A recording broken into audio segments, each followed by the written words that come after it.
in a championship game. Hopefully, you're getting some of the best players and the best teams. I think we got the best teams from each conference, so that's good. There are some players that really interest me on both teams.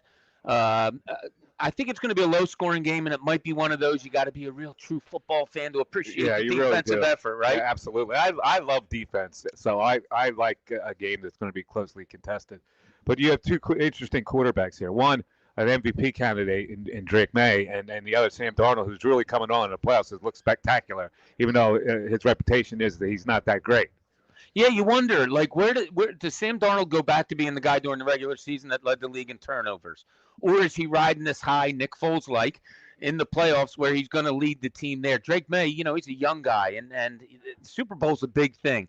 I see him either coming out and being like, "Wow, this kid just crossed the Yeah, threshold," or I wonder if he struggles in the spotlight. But yeah. I just think it's going to be a really low scoring game, and those two might struggle a little bit. All right, explosive plays in this game. You got a potential for an explosive play with Seattle. Jigba has had a great year. Love him. He's Yeah, on my he's really good. fantasy team. Love him. Is he on your fantasy Yep. team? Yep. Ohio State product, which I don't like. They But get receivers, don't they? yeah, they do get receivers. It's pretty amazing. All right. We have some obviously some Philadelphia news. It's been a bleak week, really, for Philadelphia sports. Yeah. And of course, the news that we're talking about today: Jeff Stoutland is out as the Philadelphia Eagles offensive line coach by his own choosing. I don't know what's going on behind the scenes there, but also you had the Paul George suspension. You had the trade deadline here. The Sixers really didn't do anything other than traded Jared McCain, and they got rid of today. They got rid of Eric Gordon. How would you look at this week in Philadelphia sports? Oh, nuts. Absolutely nuts. Jeff Stoutland, uh, just craziness there. Like, what happened? We'll find out. We will with all the great reporters that cover the team.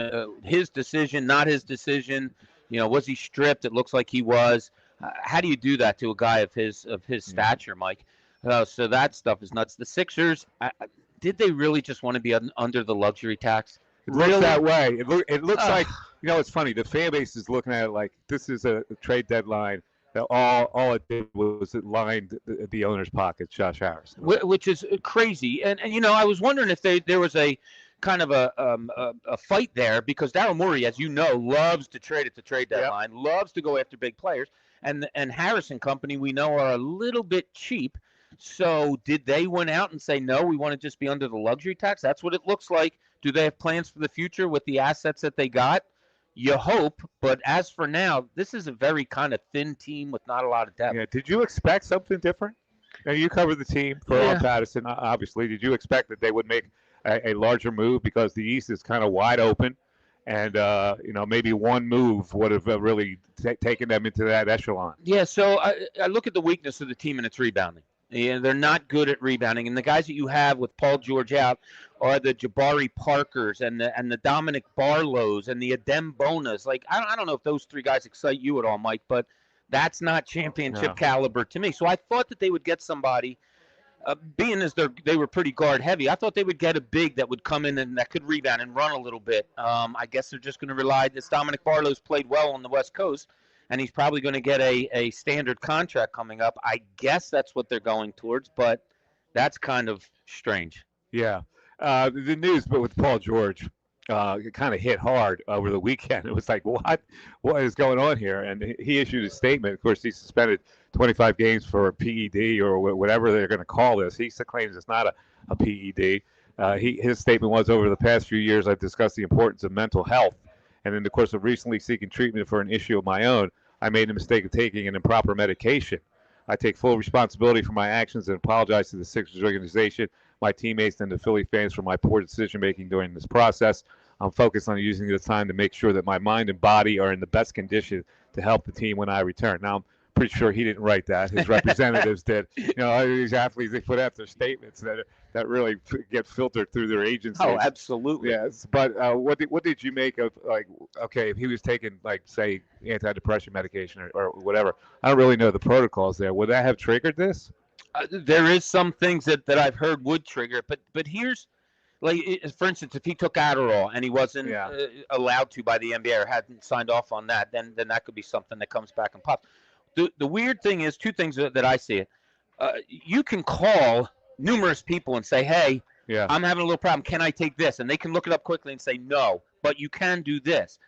The other humanization part of it to me, Mike, is you wake up in the middle of the night and you're struggling with something, whether it's anxiety, depression, whatever it is, and you need to get over it right away. I'm humanizing it. If it's me and you, boom, we might do something. Yeah. Maybe he did that in a humanization thing, and that's what happened. I don't know. I think it's odd that these NBA players, current and former, are coming out saying, oh, no kidding. He couldn't move up and down the court, and then all of a sudden he was dunking with no problem. He's taking PEDs. Like, that's a little nerve-wracking. Dylan Brooks came out and said that. Did he really? Yeah. Huh. So that stuff. That's very interesting. They would bury one of Why? their own. Yeah, Yeah. why? That is weird. That's strange to me. All right. All right. So let's talk about the Super Bowl a little more here, and we got interesting things. This is a really interesting dynamic that I'm looking at here, because everybody analyzes the game a different way. Different explosive plays against similar shutdown defenses. Both teams feature explosive plays, but both teams have shutdown defenses that prohibited plays. The Patriots defense has allowed an explosive play on just 9.6% of the snaps, and the Seahawks defense is nearly as good as 10%. Good for first and second in the entire league over that span. In the playoffs, New England is down to an absurd 4.8%, while Seattle climbed to 16.1%. How do you look at these explosive plays against these kind of defenses? Well, I look at the offensive players, obviously, and I think you have the most explosive one in Seattle in Jackson Smith-Njigba. I just think the guy is uncoverable. I really do. And it's kind of what bothers me about the Eagles. When you watch other games, they'll focus on Njigba and the different moves that he makes, the design of the play for a wide receiver. You never see that with the Eagles because you don't have to design a slant all that much. Yep. You don't have to design a sit down at 11 yards.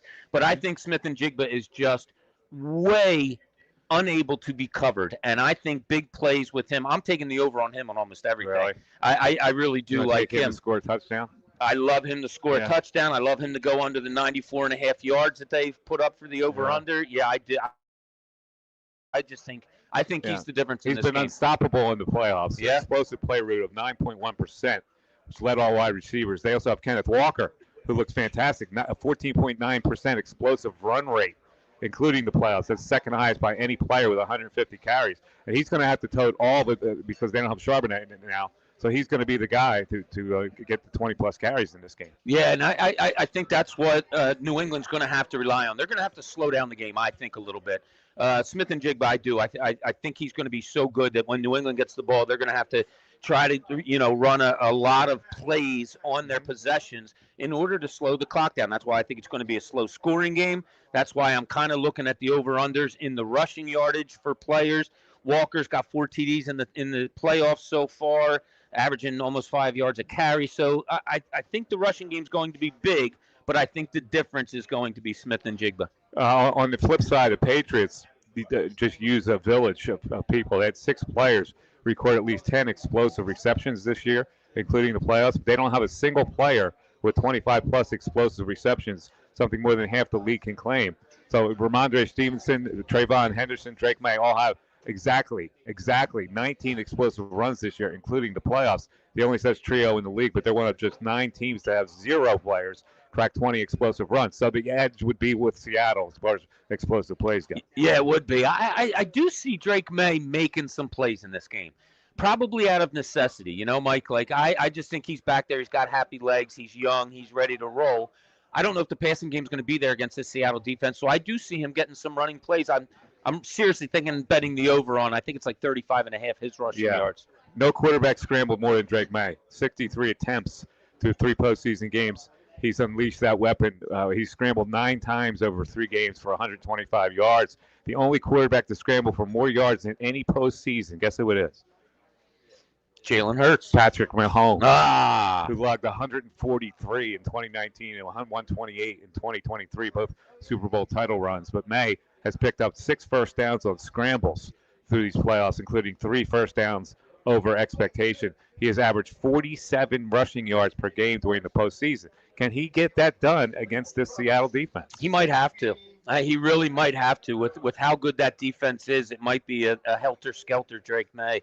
The rush is coming. The receivers are covered. He might have to look for all of that. I don't like him throwing for a lot of yards. 221.5 passing over under. I kind of like him over in the rushing yards. Okay. By the way, you can join in on the chat for this podcast, and a lot of people have already. Mike Warren, who's monitoring all this. Mike, what do we have on the chat board so far? We got a good one here from Steve Sino. He says, if May scrambles often, they better be planned and controlled scrambles. The Seahawks will be looking for him. We got another one as well from Larry Frassetto saying that Sam Darnold in the Super Bowl makes you throw up in your mouth while the Eagles' wonderful quarterback is at home.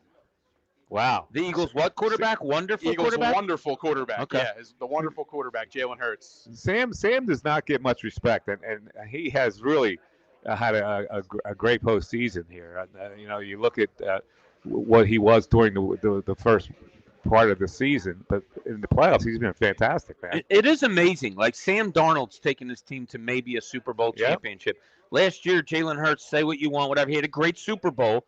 But as far as the season goes, when you're thinking of Super Bowl quarterbacks, that's not the kind of season you're looking at. You're looking for quarterbacks that throw touchdown passes and a lot of yards. Is the game changing? Is it going a different direction now where quarterbacks aren't expected to be the 300-yard, 70%, completion rates? I don't know, but if Seattle pulls this off, it might lend you to believe that it's not as the important position as it has been. I guess the point is that you could put pressure on Darnold and make him, less than normal. And during the season, that was true. Quarterback pressure, a 69.4 passer rating under pressure during the regular season with 6 touchdowns and 6 interceptions. And there were only a few qualified passers below that. But things have changed in the postseason. He's already thrown a postseason record, 4 TDs against pressure with 0 interceptions, 108.6 passer rating. That's an improvement, like an incredible improvement. 3 touchdowns on 14 pressure dropbacks in that NFC title game, with the most he's thrown in a single contest in his entire career. And he's playing injured. Yeah, he's got the oblique situation, Bob. So how do you explain this? Well, you playing sports, Mike, my playing sports a little bit. Sometimes when you're hurt, it does make you maybe concentrate a little more. Maybe, you're not taking the chances you shouldn't take, and you're, doing what you're supposed to do or coached to do, whatever it may be. I have seen instances where players have had something going on, but they've played better. Maybe that's an explanation. I don't know. If I was a betting guy, I would say Sam Darnold reverts to the turnover quarterback that he was during the season a little bit in this Super Bowl. Think so? I do. I see it. I see it. So you sound like you like New England a little bit, maybe. I think Seattle wins the game. I just think it might be one of those ugly, good, like you said, like watching defenses. Yeah, I like watching defense. I think it might be like a 20-17, 20-13 game, something like that. I like Seattle. 20-13 and 20-17, 2 different things if you're a betting man. Yeah, that's true. Yeah. So what do you want to zero in on? I'll go 20-13 then. Yeah. So I'll go with Seattle. You think Seattle will cover? I do. I think they do cover. Okay. By the way, we are broadcasting live from the Temperance House. How old is this? 250-year-old restaurant. Wow. And tavern in historic Newtown. Enjoy great food and happy hour specials Monday through Friday, featuring burger specials, small plate appetizer specials, and Sundays from noon to 2 p.m. $10 Bloody Marys and mimosas. The Temperance House is at 5 South Street, right here in the heart of Newtown. All right, it's the On Pattison podcast. Check it out on YouTube. I'm Mike Missinelli with Bob Cooney. We're back to talk about the Super Bowl and other Philadelphia sports questions. It was a really interesting and busy week in Philadelphia sports. We'll get to all that right after. Your house isn't just a home. It's a powerful tool that allows you to do more. With the Penn Community Bank Home Equity Loan, you can unlock your home's potential to finance whatever life throws your way. Receive reliable funding with fixed monthly payments to tackle home projects, consolidate high-interest debt, or cover big expenses. Take advantage of annual percentage rates as low as 5.24% today. Visit PennCommunityBank.com/homeequity to get started. Penn Community Bank, here we grow. Terms and conditions apply. Ask for full details. Member FDIC, Equal Housing Lender. Are you living with relentless pain? St. Mary has a new way to help. Knee and hip replacements with a smarter process for faster recovery, earning prestigious awards for quality and value. A rapid recovery program has you walking just hours after surgery.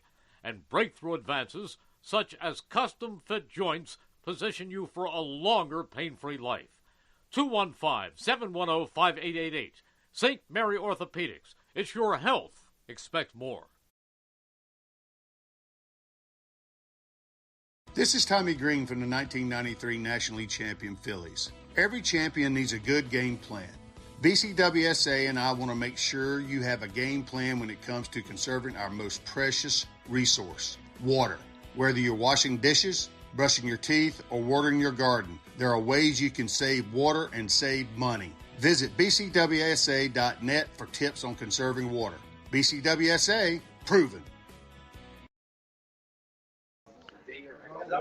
All right, back here on the On Pattison podcast, right here live from the Temperance House in Newtown, PA. I'm Mike Missinelli today with Bob Cooney, and we're talking Super Bowl. Bob, we'll get to some prop bets and the commercials are always big. Yeah. You know, so we're going to look at some of the commercials they have planned for this. But let's look at the running backs for both these teams. First of all, Kenneth Walker over the last 5 games, averaging 122 scrimmage yards per game. Been a monster. Yeah, he has. He scored touchdowns, 4 touchdowns in the playoff games. He's just that explosive guy that you think it's going to come at any time. Low center of gravity, runs hard. Oh, yeah. Big, kind of muscly, like the muscle hamster back in the day. You don't have much of them anymore. No, yeah, you don't have that guy. No, but probably, like I said, I just love the running backs in this game. I really think it's going to be a running Super Bowl. I think the quarterbacks are going to have to pick their spots. And big players are going to make big plays in the passing games. And like I said before, Smith and Jigba is my man. All right, let's get into some pregame. I love these proposition bets for the Super Bowl, right? Absolutely. All right, so the first one is the obvious one, the coin toss. Even money on heads or tails. So this is basically it's going to be one or the other. Coin flip on a coin flip. So what do you favor? Tails never fails? I'm a heads guy. You're a heads guy? I'm a heads guy. I always go for the heads, yeah. All right, so minus 101. Length of the national anthem is always a good one, right? Yeah. So this year it's Charlie Puth. You know much about Charlie? Yeah, Chuck and I used to hang out back in the day. Hang out back? Yeah, actually, we came here a couple of times. To the Temperance House. Had a couple drinks with Charlie Puth? I did, and he drank slow, so I'm thinking he's going to sing slow. What's the So over the length of the national anthem, over 125 seconds, minus 150. Under 25, 125 is plus 110.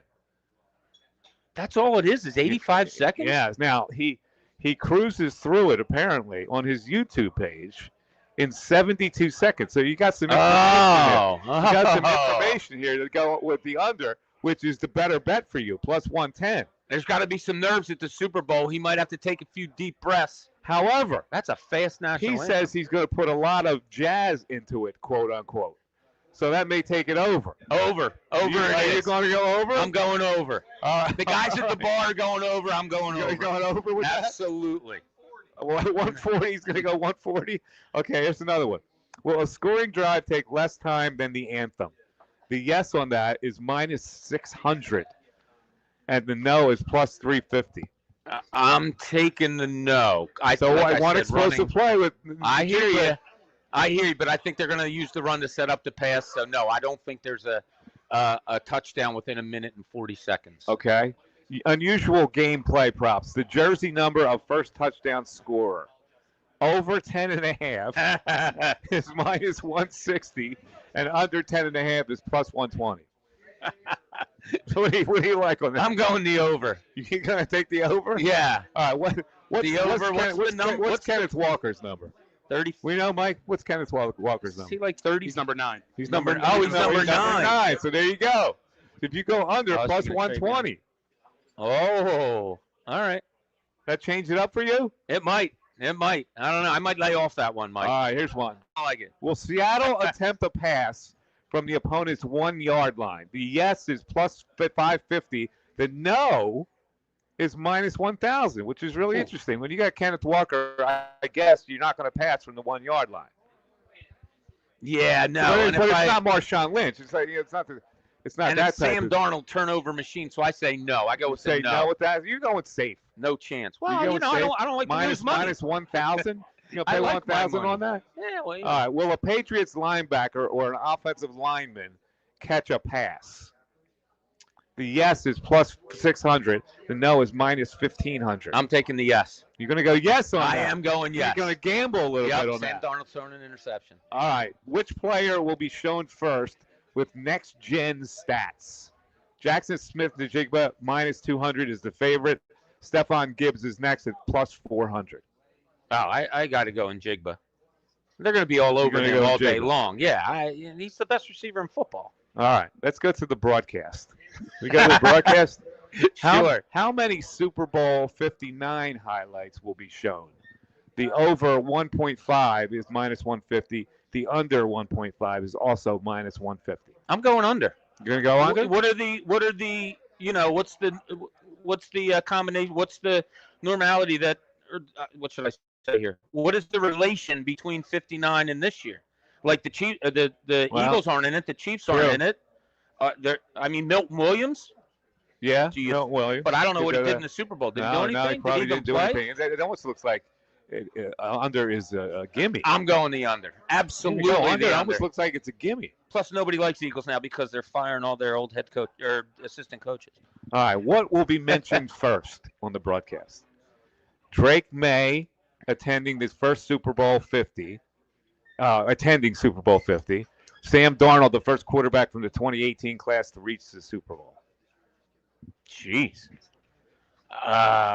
Drake May attended the Super Bowl when he was a kid, I guess that means, right? Was it in San Yeah, Francisco yeah. also or something? Mike, is that what that was? Yeah, As- he was as a there when kid. the Panthers played the Patriots back in the day. All right, Jake so Delhomme. what will be Oh, mentioned yeah. first? Yep, That there it is. Because they or played the Sam Patriots. Darnold, the first quarterback from the 2018 class to reach the Super Bowl. I'm going to go May. You're going to go May. I'm going to go May 'Cause with that's that a better one. story, right? Yeah, exactly. All right. Which Patriots fan will be shown first? The favorite is Mark Wahlberg. Second favorite is Ben Affleck. Third favorite, Matt Damon. Fourth favorite, John Krasinski. Fifth favorite, John Cena. These are great. I love these prop bets. Well, you can't see John Cena, so you're not going to be able to. Oh, that's see him pretty on the good. podcast. Mike, that's a good one. There you go. I like that. I'm going to go with Matt Damon. You're going to go Matt Damon. Yeah, everybody likes Matt Damon. Really? You're not going to go Marky Mark?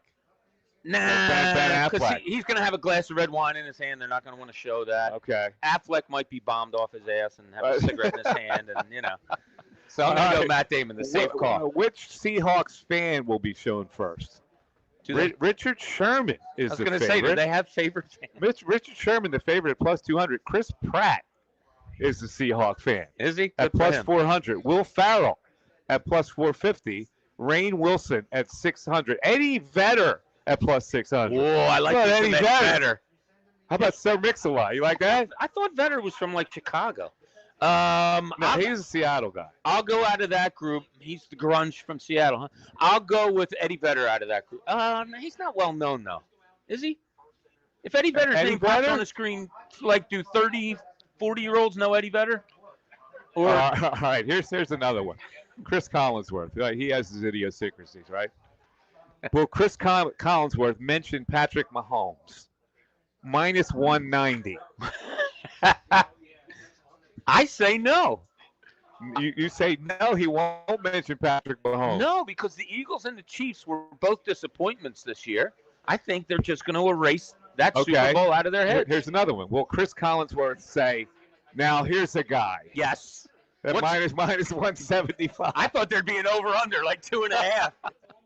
Oh, that's a All definite. right. Will Chris Collinsworth say Nick Amenwari's last name wrong? At plus No. 150. They've had 2 weeks to No? prepare. I think he's good. Yeah. Will Chris Collinsworth misidentify as celebrity at plus 550?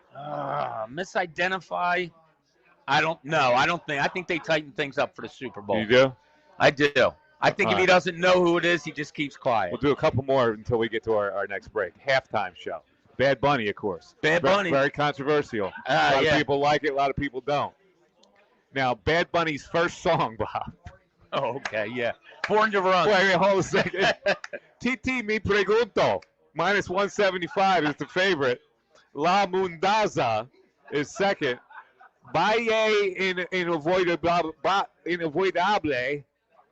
See, I know all the Spanish pronunciations here. Caletia or Nueve Old. I'm going Calatia is going to lead You're off. not going to go Titi mi pregunto is the favorite? No, Calita is a leadoff hitter in my book. All right, here we go. Special appearances now. With him? With him. Okay. The favorite Bad Bunny is is him, right? Cardi B. Ooh. Minus 250, Cardi B. Kanye at minus 150. Jennifer Lopez at minus 125. Carol G at plus 100. And Daddy Yankee at plus 130. Daddy, I thought Daddy was going to be out of town this weekend. Last I talked to him, so I'm going to have to go with J-Lo. I think J-Lo's still trying to get out there. Right. Hopefully, she's a little more covered up. You got Ricky Martin is on the board. Mark Anthony is on the board. Well, Ricky Martin. Shakira is on the board. You can bet all these people. You know, there might be a contingent that comes out. Ricky Martin leads J-Lo and Shakira, and you get the whole thing going. Yeah, there might be multiple. All right. Yeah. Total songs sung at the halftime show. Over 8 or under 8? Where are you going? Oh, it's got to be under 8. You're going to go under 8? They have, if I read this right, I remember our spring book, he had 13 and a half minutes. So he shortened like 5 songs. Yeah. So I'm going to go way under 8. Yeah, absolutely. Okay. Cross sports bets, which I also love. Which will be higher, first half total points or USA, Canada combined gold medals in the Winter Olympics? How's Lindsey Vonn? I saw her doing some pretty good stuff tore today. ACL. Yeah, but she was exercising like a beast today. She really? So, yeah, I'm going to go over in medals for Canada and U.S. Yeah. Okay, which will be higher, total touchdowns in the Super Bowl or U.S. alpine skiing medals in the Winter Olympics? Touchdowns in the Super Bowl. You're going to go touchdowns in the Super Bowl? Yeah, the Alpine, I was scouting them the other day, and I just wasn't impressed. You were scouting them, were you? I was. The Alpine skiing really let me down the other day, so I'm going to have to go with touchdowns. Okay. Which will be higher? Last one we'll do. We get into a break. Jackson Smith-Njigba and Cooper Kupp's combined receiving yards or the 2026 Kentucky Derby winning time in seconds. Okay, so that would be 2.5 minutes. Uh-huh. What's usually Kentucky Derby time? It's somewhere around there, right? Yeah, it is. I got Cooper Kupp and Njigba going for 226 total yards, right there. 226. So whatever I gotta get a Kentucky Derby reference here. I don't know what the winning time usually is. For some reason, not so like sure either. Mike Warren, you know this, right? I'm gonna go. What's the Kentucky Derby winning time normally? I'm going to go the over with the receiving yards. You're going to go over? Yes. Okay. Mike's going to find it. He's going to find it right here. Hold on a second. We have a brief delay here. He's got Kentucky Derby winning time. I don't know why I have like 216 in my head. 201 to 203. Okay. Over. Oh, God, over with the receiving So you yards. like that bet? That's a good bet. I love that. That's a really good bet. I'm putting that down. I'm going to throw a 50 spot on that one. All right, let's go one more break. Drake May, total passing yards, plus attempts, plus completions. All right? And the winning score at the Players' Championship. Oh, my God. All right, hold on. Which all right, Drake May I have going for 210. Passing. Attempts, I'm going to go 27. And completions, I'm going to go 18. So that's 228 and 27 is 254. 255. Okay. Now, what's the other number? Winning score at the Players' Championship, which is usually about 270. So 67 times 4, 24, 25, 26. Okay, I'm going to go with the higher number is the winning number at the championship. All right, now we have to do the obligatory Gatorade bet and liquid port on the winning coach, right? Okay. Orange is the favorite this year. Really? Plus 240. It's interesting. And blue is plus 250. Yellow, green lime, which is the traditional one, is plus 275. Purple, 500. Clear, 700. And red and pink, 400. You got to put some money on yellow, green, lime because that's kind of Seattle's colors, right? Yeah. Right? So, that's but the one that popped into my head though was purple. So I would lay some money on both of them. Yellow, green, lime, and purple. You're laying a lot of money out there. Damn straight. My wife does a good job. Last one, Super Bowl MVP. The favorite. Who is the favorite? Do you think? Rank them on who you think is 1 to 5. You got to figure. All right, I won't rank them 1 to 5. I'll rank a 5. So Smith-Njigba has to be there. Smith-Njigba is third on the list. Both quarterbacks have to be there. Walker's got to be there. Walker is fourth. So it isn't both quarterbacks. So both it's quarterbacks. Just Darnold. Darnold is the favorite at plus 125. Okay, because May's not in there. The game. Drake May is second at plus 230. Okay, so we got 4 out of the 5, and then I'm going to go like Ramondre Stevenson or something. Did we say? Oh, no, I don't think Cooper Kupp, Stephon Diggs. I don't know. Diggs is in there, plus 4,500. Okay. And then Ramondre Stevenson is at plus 3,300, and Rashid Shaheed. Ooh. Big. That's something maybe for an explosive play you play. Yeah. Right. Uh-huh. All right, let's take a break. It is the on Pattison YouTube podcast. We're live here from the Temperance House, a 250-year-old restaurant and tavern in historic Newtown, Pennsylvania. Enjoy great food and fine spirits, where George Washington actually stayed here. Did he? I didn't realize that. Right after he crossed the Delaware. There you go. From relaxed to fine dining, the Temperance House is a go-to destination in the Delaware Valley. Happy hour specials Monday through Friday, featuring burger specials, small plate appetizer specials, drink specials, including $7 house wines and cocktails, and Sundays from noon to 2 p.m., $10 Bloody Marys and mimosas. And if you're looking for a place to watch the big game this Sunday, the Temperance House is your go-to place. The Temperance House, 5 South Street in the heart of Newtown. Our owner, Kathy, here, our general manager, Mike, have treated us very well. We'll come back after. Payroll Service Solutions was established in 2001 to cater to the payroll needs of small to medium-sized businesses. Payroll Service Solutions offers unparalleled customer service while they deliver a complete and accurate payroll. When calling Payroll Service Solutions, you will never be put into a voicemail or go through a series of prompts to get to a person. All customer service representatives are extensively trained to handle all of your payroll needs, therefore saving you time. They value each and every one of their clients. No account is too small. Call Payroll Service Solutions today at 1-866-PAY-EASY for a no-obligation review of your payroll needs. That number again is 1-866-PAYEASY. Payroll Service Solutions. The Peruzzi Automotive Group on Business Route 1 in Fairless Hills is looking for auto techs, all skill levels. Here's a chance to work for a locally owned family business that offers many benefits. For more information, call the service director, John Damarotis, at 215-943-6200. That's 215-943-6200, or visit any Peruzzi service department. Payroll Service Solutions was established in 2001 to cater to the payroll needs of small to medium-sized businesses. Payroll Service Solutions offers unparalleled customer service while they deliver a complete and accurate payroll.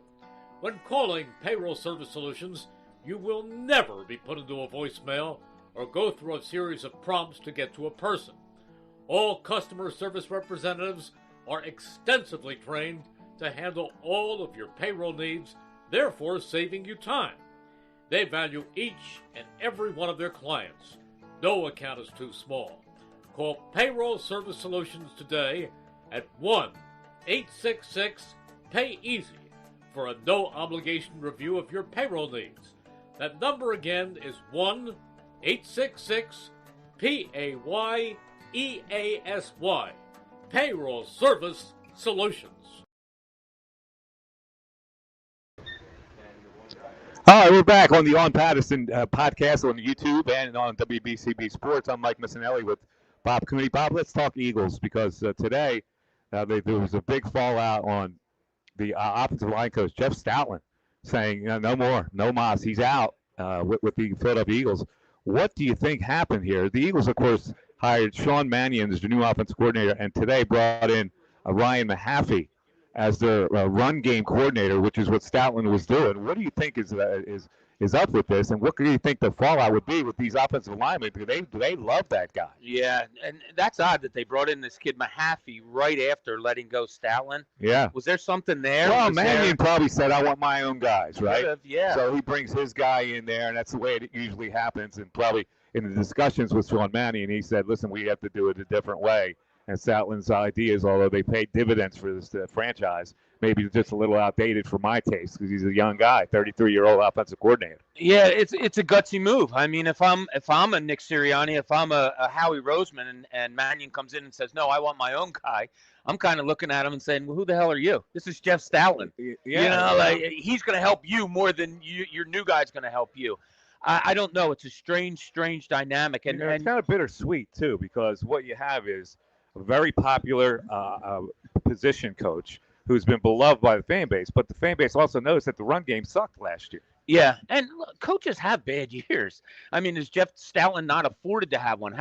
Do they feel the game has, quote, passed him by, which I don't think it has. You don't have offensive linemen like a Jason Kelsey, a Lane Johnson, a Jordan Mailata talking about the guy so glowingly if the game's kind of passed him by.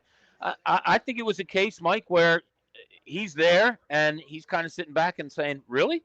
Really? You're going to push me aside? He has produced a Pro Bowl player every year that he has been the Eagles offensive line coach. Yeah. And he's produced 2 Hall of Famers in Jason Kelsey and Lane Johnson. Oh, Lane Johnson, yeah, and he had Jason Peters here for a while, who he made really, really good. Jordan Mailata never played football before. Yeah. With Dickerson and you're moving guys around all the time. Guy played guard for a couple of years, and he goes to center.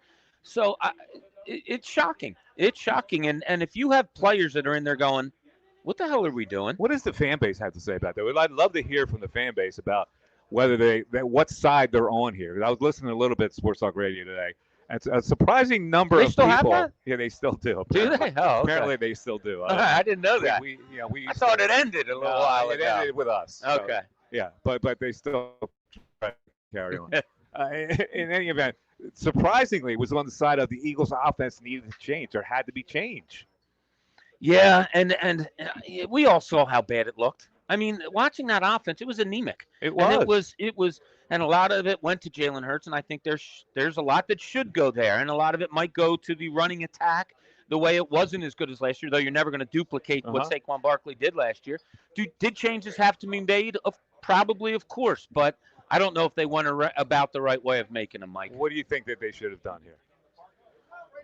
Should they have made him the offensive line coach and taken the run game responsibility? Apparently, maybe that was in the works, and he said, no, I get too much pride for that. I have a feeling that is what happened. Yeah. I have a feeling they said, we're going to cut you back a little bit, and he's like, nah, well, then forget it. I don't know. I don't know what they should have done. Here's my thing. When you talk about bringing in new offensive coordinators, everybody talks about play calling. I don't know if play calling and play design go hand in hand, because the designs of their passing offense were absolutely horrendous. And none more so than on 4th down of that final game where they have 4 guys run straight. You and I were talking about before the show. It's not hard to design a slant. It's not hard to design a 15-yard sit down and I'll hit you when you're wide open, because that's all their offense is on passing. Yeah. So they need somebody that needs to design plays better. And I'll give you an example, and I think I said this to you, but watch other games, and they will concentrate on a receiver running a route. He went in, out, and up.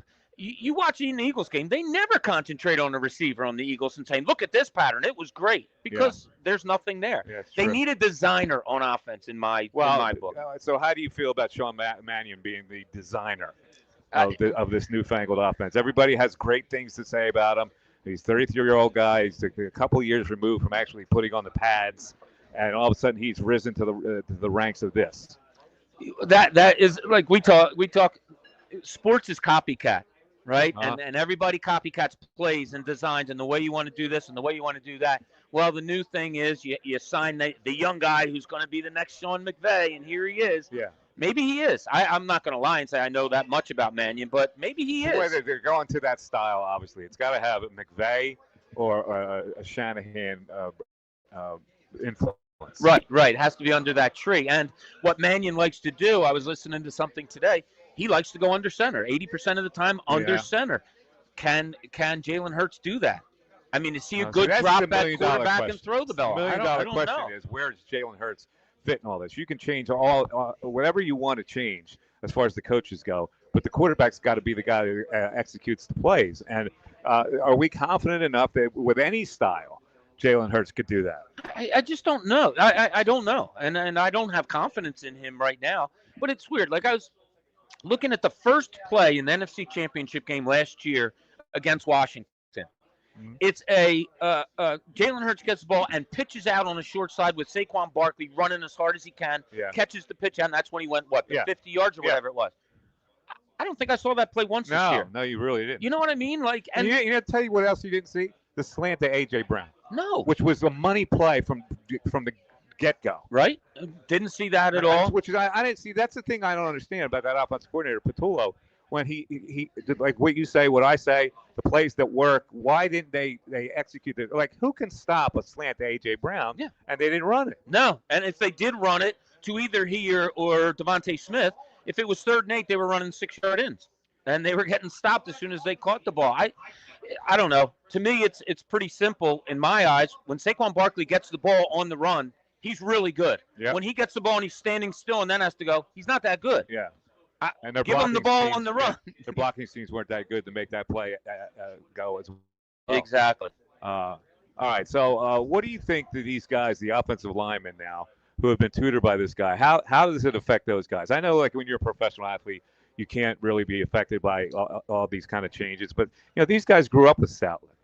How do you think that plays out? Well, you would think not, and a lot of people think not. A lot of people, think that pro athletes are robots. Yeah. You and I have been in the profession a long time. When there was changes made, it affected us. Yeah, we didn't absolutely. like it. It might have affected our performance as much as we didn't want to. They're human.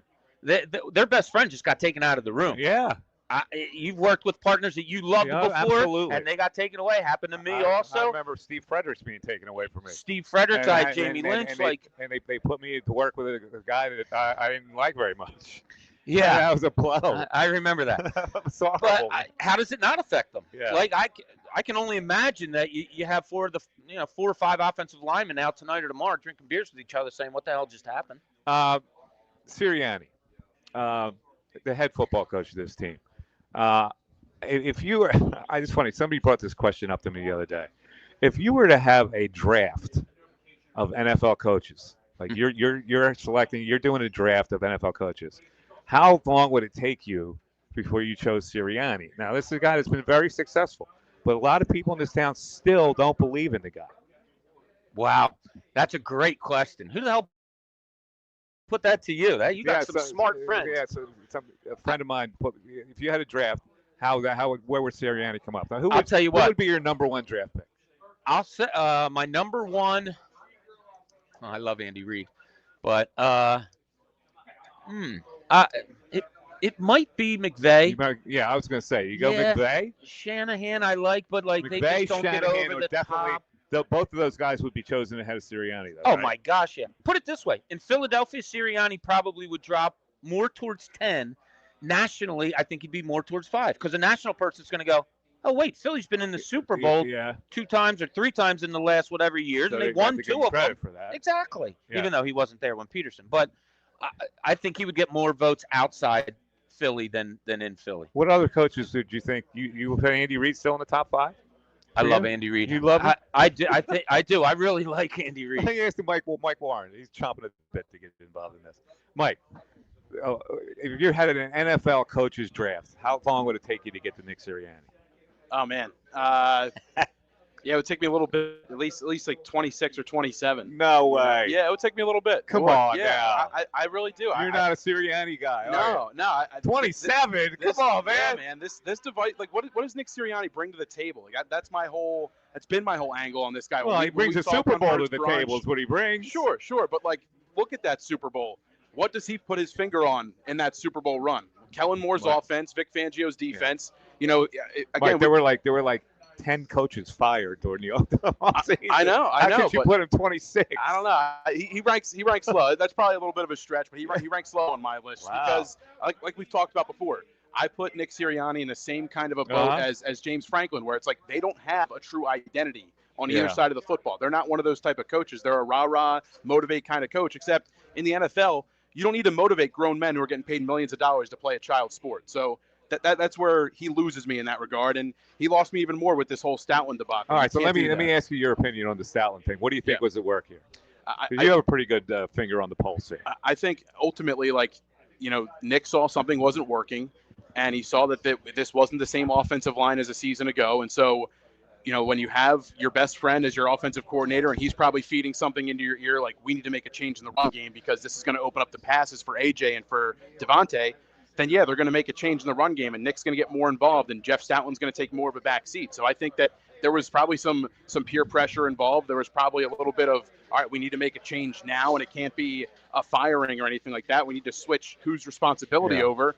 And I think that's what it was. Nick Sirianni panicked, similar to what they did a couple years ago, except They didn't fire the defensive coordinator or move the defensive coordinator. They did it with the offensive line coach, and it was your longest tenured coach at that point, and you made a mistake, so now they're going to have to pay for it. Well, hopefully this guy that they brought in is able to, keep things on track. But you heard what Jason Kelsey had to say. That's a very large testament and a large statement to a guy that, again, they talk about a university when you talk about this guy. He got emotional when talking about Stoutland. Stoutland was beloved. He was a beloved guy, but I'm really interested. The Eagle fans have gone the other way with it. The Eagle fans go, you know what?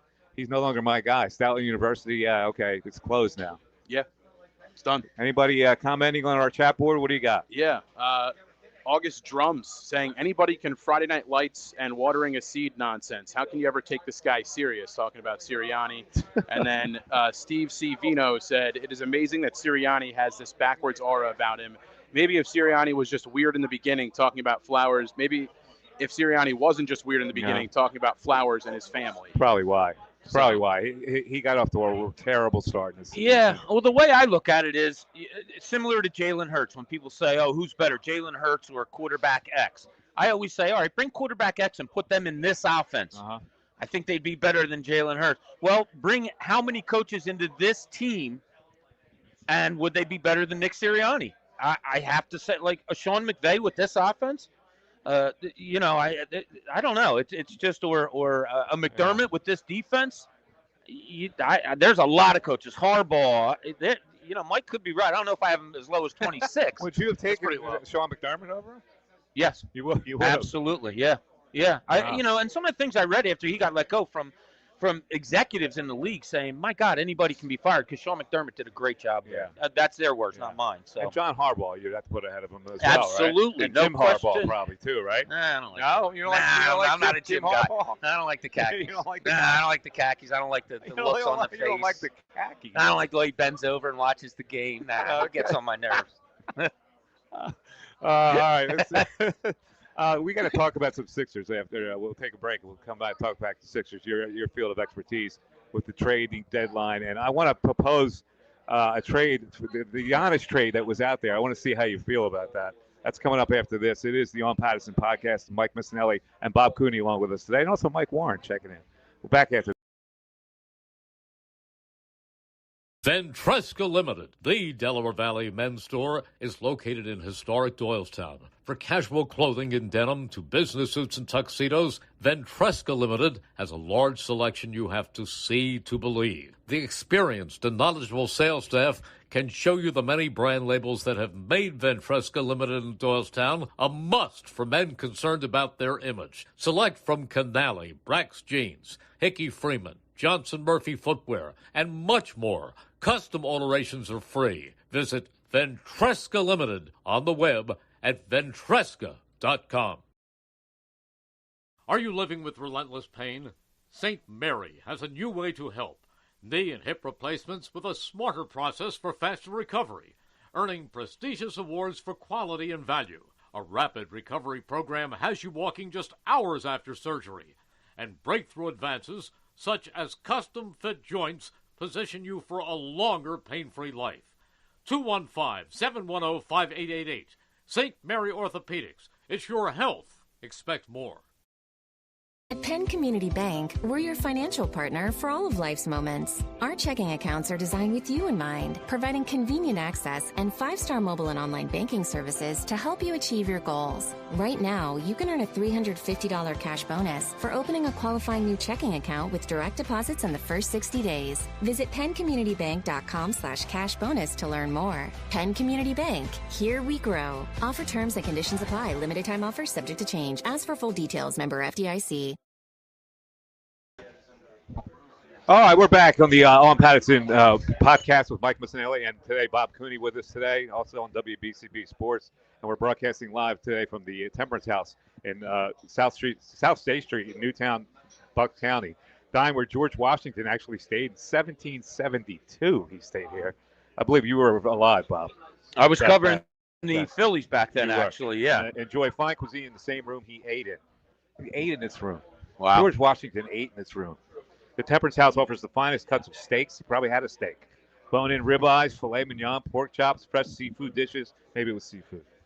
With his teeth, I would think he went seafood. Yeah. Wooden teeth don't go through steak all that well. Classic pasta dishes. Everything is homemade here. The Temperance House also has a great tavern and sandwich menu featuring their burgers and homemade crab cakes and meatball sandwiches. Spend a weekend in Bucks County, stay at the Temperance House. It's a great getaway. The Temperance House always does catering and has a separate room for business meetings or private affairs. The Temperance House, 5 South State Street in historic Newtown, Pennsylvania. All right, Bobby, let's talk 76ers here. The news, of course, Jared McCain traded, and a lot of people in this city really lament the fact that he was traded. Now, can we put this in perspective at all? Well, I tried to on Twitter today with a lot of people. I like Jared McCain. He's a nice kid, had some nice games last year on a very injury-depleted team where they needed scoring, and, you know, he had the run of it. He's a fourth guard on this team. When it all comes down to it, he's the fourth guard on this team. When they traded him yesterday, I was a little surprised. What they got, I think, is okay. You got a first and 3 seconds. Back end first, though. Back end first, probably back end seconds, too. But what is their design here? So when they did it yesterday, Mike, I said, okay, they're getting those assets so they can make another trade. Yeah. And then they don't. And then they unload Eric Gordon to pick up nothing, to unload salary, to stay under the luxury tax. 2 things. Under the luxury tax does not fit in good with fans. They don't care about money. They really don't care about that. Especially with Josh Harris. Exactly. Not the most popular owner, let's face it. And Jared McCain was kind of a fan favorite. And so they're upset that the one guy you give up, it's got to be Jared McCain. I tried to talk to people from a basketball level just to say, like, look, he's the fourth guard. And you have the 2 starting guards average 40 minutes a game. Yeah. Not a lot of time there for him. And he's not a good defender at all. So what are you going to do? I thought they would do something more. Now they're probably going to sign Dominic Barlow to a normal contract. Why exactly was he a fan favorite? What was it about him? The painted fingernails, the fact that he was social media active. That's not far off, and it sounds silly, but like I have a daughter that's 22. She loves him. Yeah, thought he was hysterical. He came out last year during a very, very down time before he got hurt, and he looked good on a team that was just depleted by injuries. That was the only thing you could grasp out of last season was Jared McCain looked good. And they got rid of him. It wasn't a great draft when they picked him, right? No, he went probably 16th. Right there, went 16th. He was an okay player. Yeah. But let's look at his game. Does his game as a guard in this league project to something that dynamic? No, and if you really paid attention to Sixers games lately when he's been coming back and shooting better, they've been playing him with 2 other guards, whether it's Maxey and Edgecombe or Grimes and Maxey or whatever it was, simply because those guys can create off the dribble, and he could be a standstill shooter. And when he gets that kick out and he's standing still, he's a good shooter. Yeah. But as far as moving or stepping back into a 3 or something like that, it's not there. And defensively, it's really not there. Yeah. It was kind of those, you can let him go. Maybe he'll be really good in Oklahoma City, but there just wasn't a fit won't here. Get any PT in Oklahoma City. Probably not a lot. Not a lot right away, right? No. All right. So the Sixers, the trade deadline, are they still viable as far as the Eastern Conference without making a move like that? You had the great word, I think, during the break saying it's wide open. 2 words. It's wide open. The East is that. The Knicks are playing very well right now.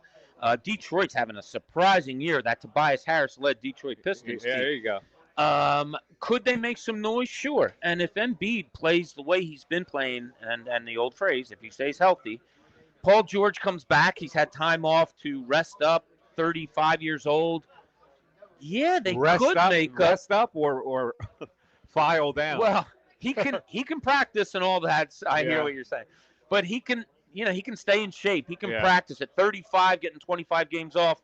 Might say, oh, it sucks, but at the same time, it's not that bad. I don't know. They could surprise. It's funny. I had an executive call me after their win over the Clippers from the NBA. And he's like, I answered the phone. He didn't even say hello. He said, I wouldn't want to play them in the playoffs. Really? They could be seriously harmful. Wow. So, there's something to it, maybe.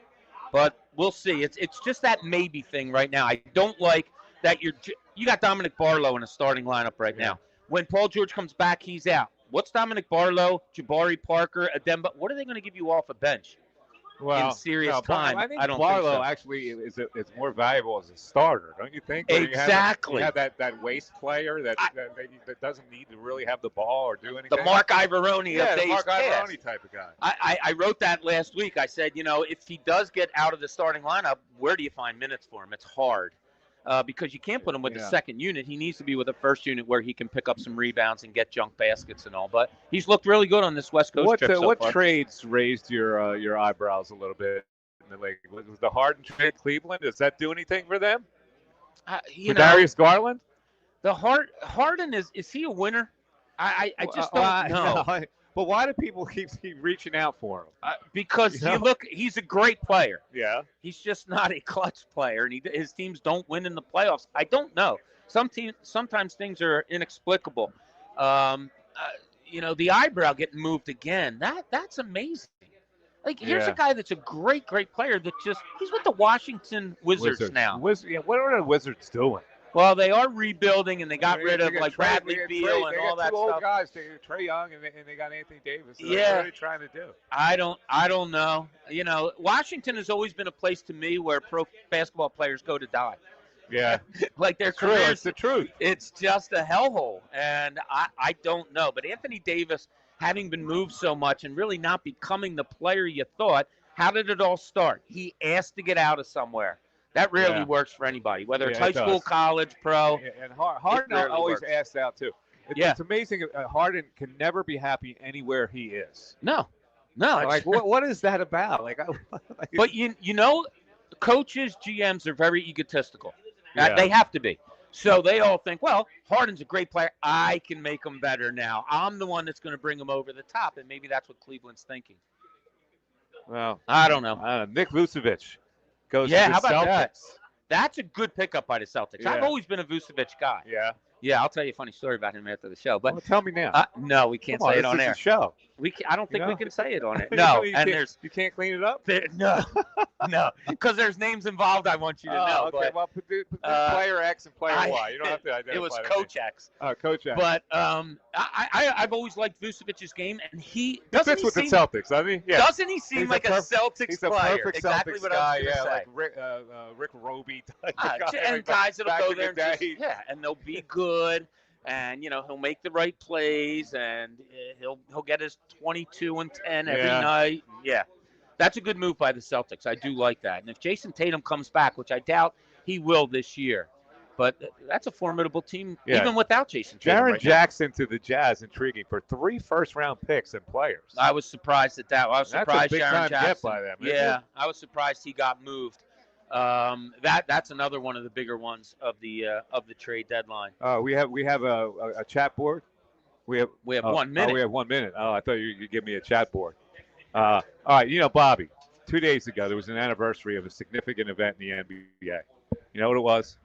Will Chamberlain, February 2nd, 1968. That's when the Sixers won it, right? Okay.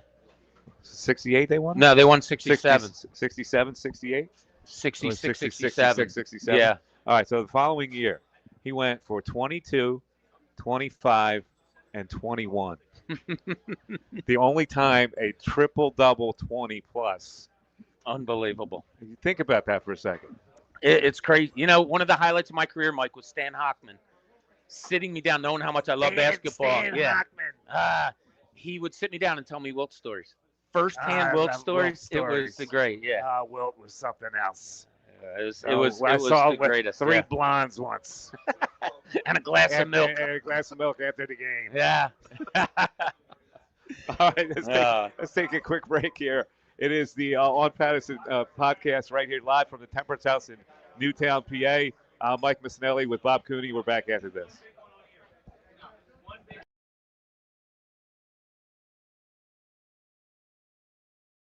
Your day-to-day life is hectic between having to pick up the kids, make dinner, the countless other tasks that you got to get done. Rob's Automotive and Collision is there to make your life a whole lot easier. Make sure you take advantage of their spacious waiting rooms, the large flat-screen TVs, complimentary coffee and muffins, and free Wi-Fi. So even when you do have to stop, Rob's is there to make you feel right at home.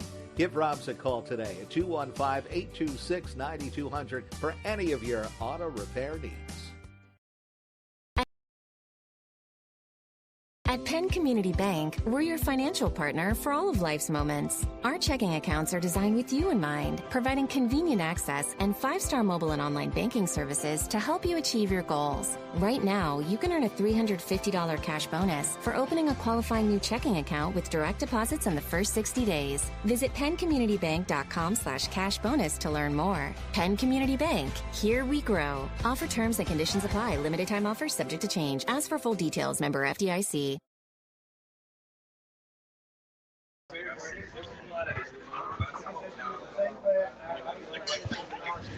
All right, we're back on the Pattison podcast. I'm Mike Missinelli. We're live at the Temperance House, one of the Delaware Valley's premier restaurant and boutique hotels, South State Street in historic Newtown, Pennsylvania. I lived out here for a while. I lived in Newtown. Did you? For a little bit, yeah. It seems like your kind of town. Yeah, well, if you grew up in Bristol, which is This the is lower, it's a move the lower up to end, Newtown. it's like you're going to Xanadu. Okay. You know what I'm saying? If you're in Newtown. It's a great Right, Mike? downtown. Right? It's about right. Bristol, people always ask me, where are you from? Bucks County. Oh, Bucks County. Right? I got no. The lower end of Bucks County is where I'm from. Right over the bridge from Burlington is what you would exactly. say. Yeah. Burlington Bristol Bridge, which was, I remember being, the drinking age, Bob, in Jersey was different than Pennsylvania. Was it 18 in Jersey? It was, but 18 in Jersey. And the Burlington Bristol Bridge was right there. It cost a quarter. So we would go over to Jersey. What was it in Pennsylvania? 21? It was 21 in Pennsylvania. Oh, it was. Okay. Yeah, it was 21 in Pennsylvania. Okay. So, like your early college days, you're with your buddies, just go over the bridge. Why not? It was a place in Burlington, New Jersey called Gourmet's. That's just That smart. we used to go to. It kind of looked like this place. Yeah? Yeah. All right. Well, anyway, I digress. No, not at all. The Super Bowl commercials, Bob. You interested in any of the commercials? Are you one of those guys that looks at the commercials, or do you turn away if you're watching the Super Bowl? It depends where I am. If I'm at a big party, it's kind of hard to do. I think I'm just hanging in this year, so I'll probably have a keen eye on the commercials this year. Why is is he doing a commercial? A Bosch Super Bowl commercial. Bosch is teasing its Super Bowl spot with Guy Fieri from the Food Network in a 15-second clip called A Little Buzz. The teaser shows a hand brandishing a hair clipper near Fieri's trademark bleach locks, then flashes an image of him with a dark head of hair. I saw that. You saw that one? I did see it. That looks nothing like him. Really? All right. The other, it's Bud Light Super Bowl commercial. Star-studded celebrity ad entitled Keg depicts musician Post Malone, Peyton Manning, and comedian Shane Gillis reuniting after their 2025 spot, Big Men on Cul-de-sac. That was from last year. Anything that Peyton Manning's in, I'm a fan of. You like I that? swear, if I was a big business executive, I would have him on my team all the time. All right, you got your Clydesdale commercial, right? Love the Clydesdale. You got your Duncan commercial. Guess who's in Duncan? I'm going to have to go with Affleck and Damon. It is Affleck and not Damon, but he tries to convince Jennifer Aniston, Matt LeBlanc, and Seinfeld actor Jason Alexander to release contents of a VHS tape labeled Network Pilot. All right, Jennifer Aniston, I'll watch it. You got Kendall Jenner in a commercial. Okay. You got the Hellman's Super Bowl commercial where Andy Samberg portrays Meat Diamond called Sweet Sandwich Time. Okay. All right. So his and her Super Bowl commercials. You got all these kind of commercials. You got Kurt Russell as a mysterious ski instructor in the Michelob Ultra commercial. All these commercials are. Kurt Russell's got to be up there. I think they're going to be very creative this year. In the commercial, does he say, again? Again. Yeah. That was a fantastic movie, by the way. Great movie. And the documentary. Is it a top 5 movie for you? I didn't see the documentary, but I just downloaded the documentary. I just watched the documentary on Sunday night. It is fantastic. All right, let's get your Super Bowl predictions as we wrap it up and get out of here. What do you think? Give me a score. Give me a team. All right, I do like Seattle to win this game. I think it's going to be a tight, ugly, maybe first half, first 3 quarters. I'll say Seattle pulls away and wins. I gave you a score earlier. I'm giving you another one. I'll go like 27-17 Seattle. I think they cover. 27 points is going to be scored. I think it's going to be a low-scoring game, but 27-17. Right. What's that? That's 44. I'm going to go Seattle as well, but I'm going to go 24-21 Seahawks. Okay. So you're right at the line. It's 45.5, I believe. Yeah, I know. I didn't do that on purpose, but that was the score that popped up. Okay. All right.